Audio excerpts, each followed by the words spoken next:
Welcome back to Let's Not Sugarcoat It. Season 3 is here and we're excited to dive into the core of communication, relationships, and leadership. We're your hosts, Bella and Lee, a husband and wife duo with a successful business helping couples and organizations get it together to play a bigger game and elevate their relationships and performance. We believe in keeping it real, so each week we'll bring you incredible guests, entrepreneurs sharing their authentic experiences, along with episodes featuring just the two of us tackling the tough topics. So, if you're ready to enhance your connections and sharpen your leadership skills, you're in the right place.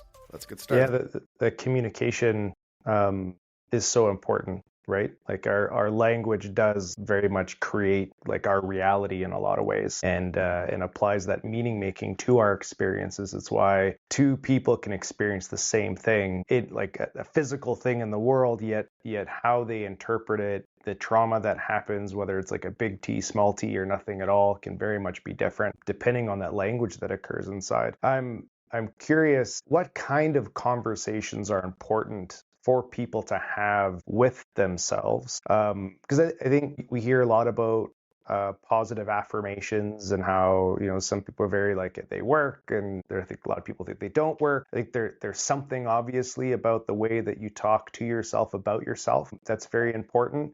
And then in that question is also a sub-question, which is, does what you're doing when you're talking to yourself play a role? So, for example, walking out in nature or exercising in a gym or just, doing nothing. I think a lot of the times people feel like they need to be in this perfect, reflective monk state or environment in order to have these kind of powerful conversations. And so I'm curious if the environment and what you're doing also plays a big role. I mean, it can expand on, because when we look at things from the quantified field, our quantified field's 25 feet outside of us. So people enter our energy field, and it's just being more quantified than the density of what we are, right? Of atoms. So if you're on a mountaintop, if you're by the beach, you're getting more negative ions, which are healthy for us, right? Positive or bad. There's actually been studies where they've shown that individuals who are grieving are actually emitting positive ions. So they're actually literally causing, essentially vibratory pattern decrease in those around them.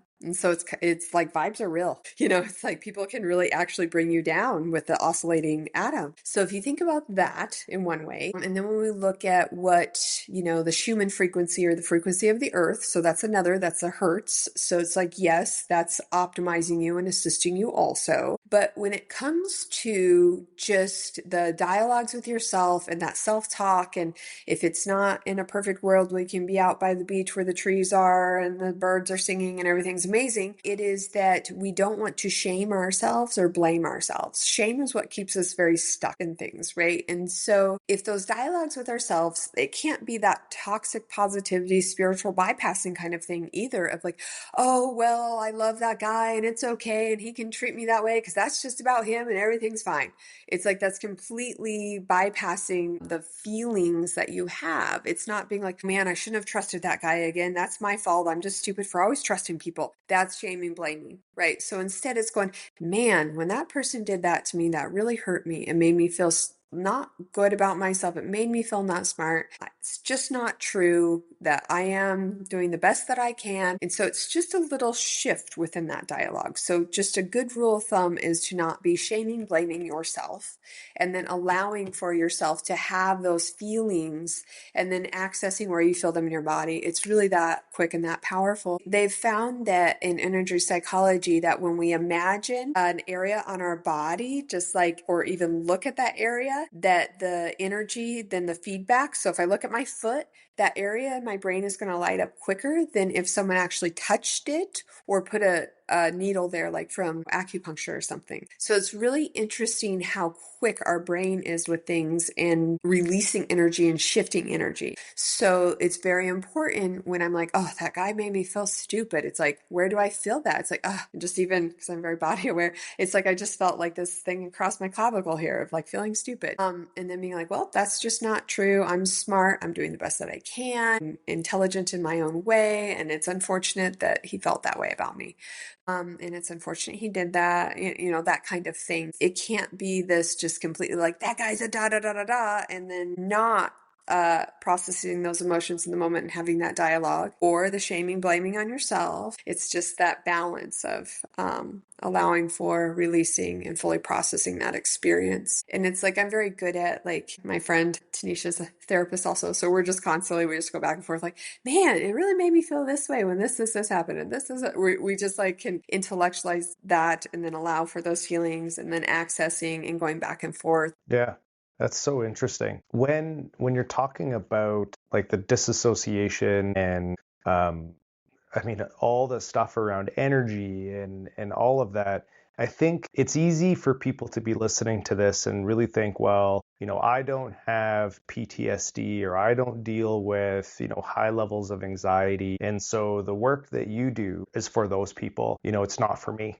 Because I'm not there. What would you say to those people that are listening right now as far as the importance of this type of work, even for them? I would say that when it comes to the number one thing, are you sleeping 8 or 9 hours a night, and are you dreaming? If you aren't either of those things, your nervous system is dysregulated and you are not fully detoxing the brain at night, restoring all of your neurochemicals, rebuilding, and you are dying quicker, and you will eventually get some type of dis-ease, whether it be dementia, heart disease. That's just all there is to it. We cannot trick, like I was talking earlier, the physiology. We need 8 to 9 hours, and if we're not dreaming is dropping down into the theta brainwave.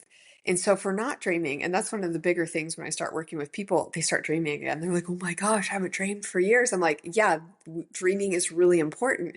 And even Freud back in the day talked about dreaming as when we were going back through our emotions and fully processing them from the day. That's why they're like kind of erratic and all over the place. But dreaming is very, very important. That REM sleep's very important for, the human growth hormone, brain-derived human growth hormone, the neuronal sheath around the brain or around the neurons, as well as that NRF2 detox pathway. So we're either like pushing towards a cancer disease or towards the fountain of youth. So we know at 5 hours of sleep or less, you have a permanent brain issues, damage. 5 hours or less. We know it takes 3 days to recover from 7 hours of sleep. Sleep is so important with detoxification and decreasing neuroinflammation and keeping that microglial from overpriming. It is that important. And so, it's no one can, and I know I kind of went on a tangent here, but no one can convince me like, I only need 4 hours of sleep a night. Not true. You're pushing to dementia. And on the brain scans, we can see, like issues within the brain and the voltage and the neural communication 10 years prior to someone having symptoms. So yeah, you can tell me these things all day, but it's just not true. Yeah. You cannot be this cellular anomaly. Yeah. You're not. I have a question. Is it okay, in your professional opinion, to be listening to something while you're sleeping? Or should we be sleeping in silence to give our brain some... Sleeping in silence is going to be best. When you're describing to me that you need something to distract you, that's a trauma response. That's like people that have to have a constant noise around because it distracts you from the calm of potentially going down some of those pathways. So it's actually like a PTSD trauma response when we think about people that have to have outside noises. So it's interesting too when you're going to fall asleep, if you have rumination and your nervous system gets activated, that's a huge indicator that there's just still some unresolved things there. And it may not be the thing that you start to ruminate on and go into. Because what happens is we start to attach to current things if there's past things that have not been fully deactivated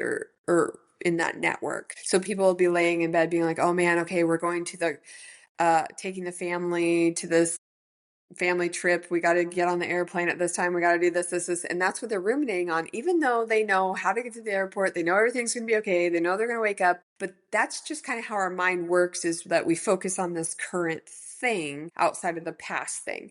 And you see it with relationships. It's like, well, he said he was going to stop eating such and such, and when we went out to dinner, he ate that, and I just can't do this. It's like, okay, so that creates some lack of safety in your mind that he's not doing what he said he's doing. He could die from eating bad food. Okay, I get that. But what's really under that? It's like, oh, because mom and dad always let me down because there's no predictability and we never had food as a kid, da da da. You know what I mean? Like there's something under that that's, we're hyper focused on this thing, of this evidence of this thing that we have to worry about. So that's would be my opinion. But you have the sounds, and there's another kind of process, like if you feel comfortable, of just like literally listening to the sounds and talking to your husband, because I know that you guys have done a ton of work, and just like going back through experiences of things that didn't serve you as a child with him potentially. As wonderful as our parents are, there's still going to be those little things that we could go through and like, yeah, when he did this to me, that kind of hurt my feelings. Yeah, then when he did this. And what happens to you when you drop in with those sounds is you remember, like I said, even without manipulating the eyes, memories that you didn't remember. So you come out of the disassociation with things. But to just kind of try that to see if you can keep bringing your nervous system down a little. Okay. We hope you enjoyed today's episode and gained valuable insights to elevate your life and business. If you found value in our conversation, spread the love. Share this episode with family and friends, and let's grow this supportive community together. And don't forget to like and follow us so we can reach more amazing people just like you. Until next time, remember, let's not sugarcoat it. Keep it real, raw, and unfiltered.